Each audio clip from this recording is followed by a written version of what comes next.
what's the key to a successful relationship? What are the things you see time and time again that to you designate that they're on a good path? Yeah.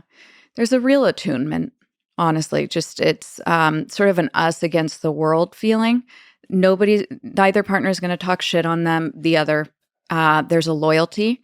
They handle each other in the relationship with care. You can tell that they've worked some things. To me, it usually indicates that these are some people who have figured they've had to work some things out. They know that this is delicate. They know, that you're on thin ice. You take a wrong step and you can be back in a tough place in your relationship, or you treat it with care and it can be amazing.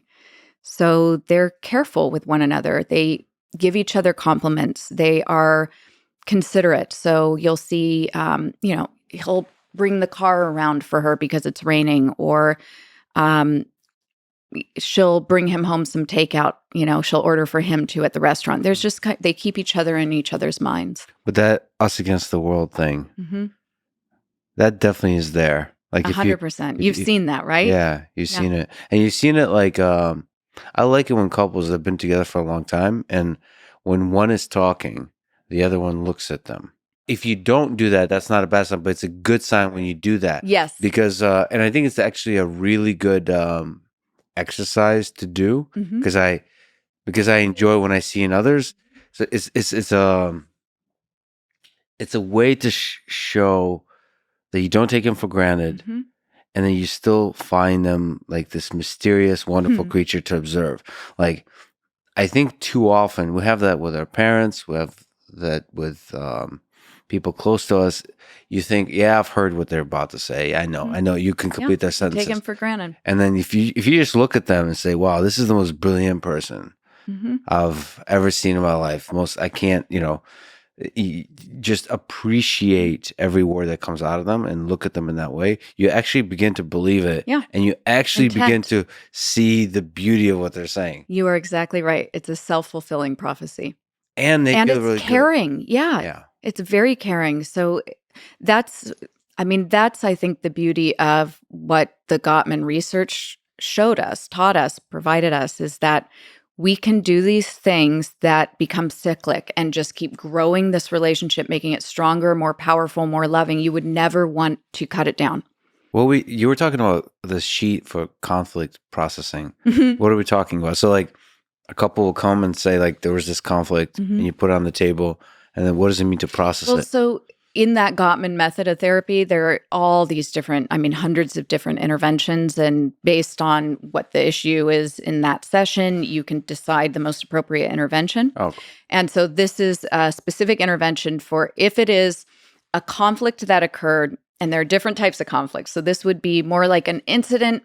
It's not a perpetual recurring problem, which has actually a different intervention where you kind of look at the underlying belief systems, values, and the goal is not to solve that problem. The goal in that situation is to actually just get a better understanding of each other and your positions, and just you stop seeing your partner as the adversary and you start seeing them as a person who makes sense. But if there's been a specific event, a specific fight that's just sort of situational, but it's left bad blood, things were said or you didn't feel understood, this intervention I was talking about is one that you would go through a series of steps where first you identify the emotions that you were feeling. Then you describe play by play your movie, your perspective. If your partner were looking through your eyes, this is what they heard, saw, thought, then they saw this, then they heard this. So you're not saying, yeah, then you came in and were yelling and acting crazy. You're saying, so then I saw you come in, I heard you say, and I thought to myself, well, great, now everything's ruined, right? So you're showing them your movie. Then they have to summarize the movie for you, and then vice versa. And then there's this step where each person validates some part that they can understand. Like based on what you saw, heard, I can actually understand how you felt one of those feelings that you said. And then my favorite part is you rewind sort of the movie from that day back through into childhood, and you land on a time, a memory when you felt a similar set of feelings. And this is like the most beautiful part ever, because let's say the feeling was I felt misunderstood, I felt misjudged, uncared about, unloved, like you didn't even like me. And I'll say, when did you feel that way? Land on a time. And they're like, my whole childhood. My mom was always accusing me of doing things I wasn't doing, and it would set me up. And my dad would come home, he'd hear about it, he would just believe her. And then you have like a partner climbing up on the couch to like give their partner a hug while they're sharing the story. It's beautiful. And it changes the way you interact in future disagreements. So you have those moments. Yeah, you can't unlearn. Now you know this about your partner. You know what they're sensitive to. Yeah, and again, you kind of see the beauty and the flaws then.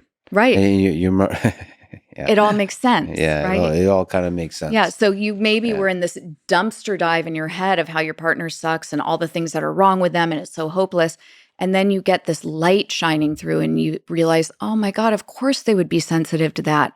And suddenly it's not about all the ways your partner is wrong and proving that they're wrong. It's just, how can I in the future make sure they do not feel this again? I would never want this person I love to misunderstand me and feel so unloved.